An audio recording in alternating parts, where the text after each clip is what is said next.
According to the Muslim sources, there's supposed to be a verse in the Quran, or multiple verses in the Quran, about breastfeeding and adults. So what kind of verses are we talking about here, Sam? What is it that's supposed to be in the Quran here? Well, according to Islam, which is based on the Quran, just to give a little background why there would be this issue of breastfeeding adult, the Quran honors something called fosterage relations. Even though it abolished adoption, fostered relations is honored. What is fosterage? What do I mean by relationship established by fosterage? Well, it was a common practice back then, even now, where let's say your mother suckled me as I was an infant. Now, so she breastfed you. Yeah, she breastfed me. And let's say one time would be 10 breastfeedings, and then it was reduced to 5. But those are both supposed to be in the Quran, right? One abrogates the other. Yeah. Now, if that happened, then that means she's now my foster mother. You are my foster brother, and your sisters and my sisters are off limits because I'm now considered her child through breastfeeding. Now, a situation arose at the time of Muhammad because, and I have to smile, and again, stuff like this. There's no helping it, Sam. We are going to be smiling on this one, because, and so is everyone who's watching this who's not a Muslim. Muslims are going to be horrified. Everyone else is going to be cracking up laughing because this is just silly. This is found all throughout the authentic collection of narrations called Sahih Muslim, because Muhammad had abolished adoption. And we had mentioned that as one of the reasons why he cannot be a prophet in the previous program, so go back and watch that. He abolished adoption. Now this caused problems because there were Muslims who had adopted children, who are now grown men, who are no longer their adopted children, and now the Muslim men felt uncomfortable having these men in their homes in the presence of their wives.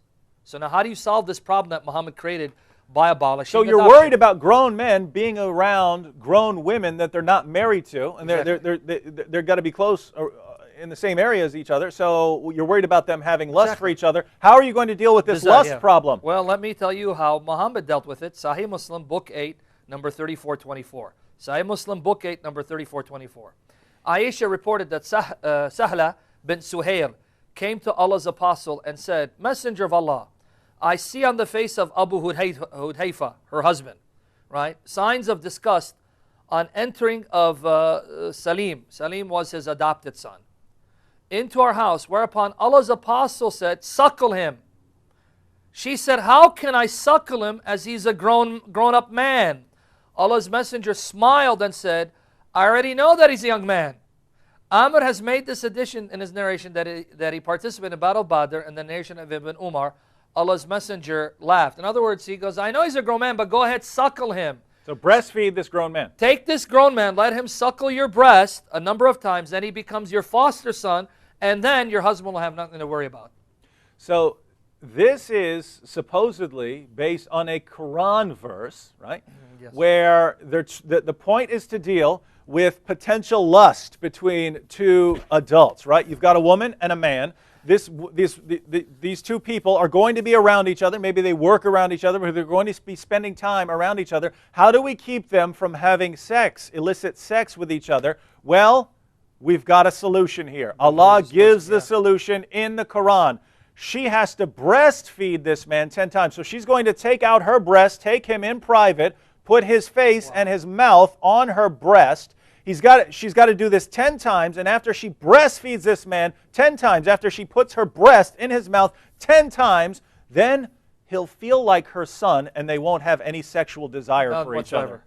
Now this eventually got abrogated down to 5, right? So that's what Aisha said. So it went from 10 down to 5. This is supposed to be in the Quran, so there's supposed to be a 10, then there's supposed to be a 5. Neither one is in the Quran. Why? Aisha's the one who had these written down, and my sheep came and ate them. How convenient, right? Sorry, everyone, that I lost this verse that says I have to breastfeed an adult man if I'm around him anymore in order to do away with the sexual tension in the room. But this is from God, ladies and gentlemen. This is from God, in fact, according to Islam. The next narration that follows this one, 34:24, let me just read the last part to see what happened. She goes, she returned after what Muhammad said and told him, so I suckled him. So she did it. She did exactly what you said she would need to do, and was there in the heart of Abu Hudhayfa, disappeared. So now the husband was happy. Oh, so you suckled this grown man? You gave him your breast to suckle? I'm okay right now, because that means now he's our foster son. We're all good now.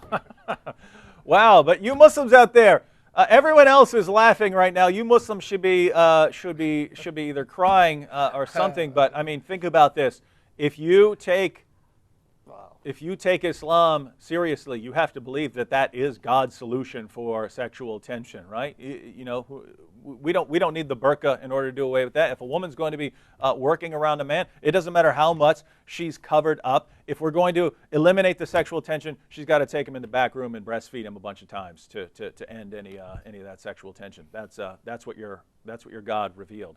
But I would say anyone can recognize there's no way God revealed that, because that is not, God knows that's not true. God knows that's not how things work between men and women.